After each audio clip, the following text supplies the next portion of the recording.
Alors le dispositif Girardin, donc c'est comme vous l'avez dit une loi qui est inscrite dans le Code général des impôts et qui a vocation à accompagner le développement économique des entreprises dans les DOM et dans les TOM. C'est la niche fiscale la moins connue du grand public. Si vous payez quelques milliers d'euros d'impôts ou plus, alors vous y avez droit. Les investisseurs de ce dispositif qui est codifié à l'article 199 NDCSB du Code général des impôts, ce sont tous les particuliers qui sont résidents fiscaux français.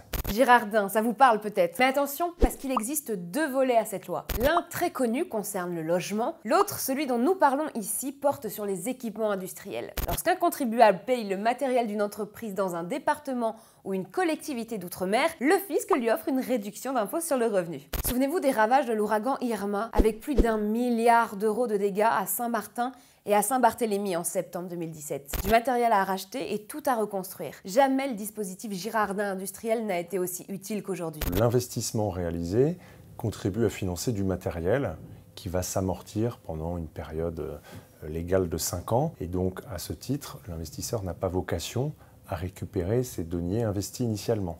Raison pour laquelle l'avantage fiscal dont il va bénéficier va être supérieur à son investissement. Donc dans le cadre d'un investissement de l'ordre de 100, le contribuable va bénéficier d'une réduction d'impôt de 114. Donc il réalise une économie d'impôt de 14, mais il va bien déclarer une réduction d'impôt de 114. Le principe est simple. Par exemple, vous investissez 3 000 euros de votre épargne dans l'achat d'une bétonnière. Alors le fisc vous rend 3 500 euros sous forme de réduction d'impôt. Vous gagnez ainsi 510 euros dans l'année. C'est garanti et c'est sérieux. Tout le monde connaît le fameux plafond global des avantages fiscaux de 10 000 euros, mais le Girardin bénéficie d'un plafond qui lui est dédié, qui est connexe, et qui va permettre à un contribuable qui n'aurait pas de réduction d'impôt par ailleurs, de type salarié à domicile ou frais de garde, d'atteindre jusqu'à 40 909 euros, très exactement, de réduction d'impôt.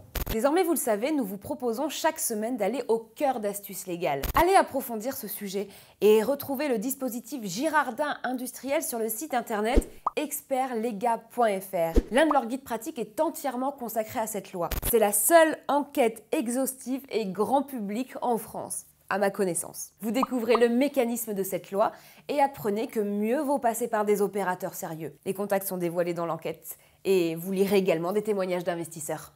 En général, ce que nous disent les investisseurs, c'est un moyen pour eux d'aller payer leur impôt différemment. Ils ont en temps réel l'information sur la santé économique de la société qui exploite le matériel. Un tracteur, c'est comme une brosse à dents, c'est personnel. Retrouvons-nous lundi prochain. Abonnez-vous à notre chaîne YouTube pour recevoir dès lundi notre nouvelle notification. Et n'oubliez jamais que femmes et hommes avertis valent de l'or. Ciao, bidi bye.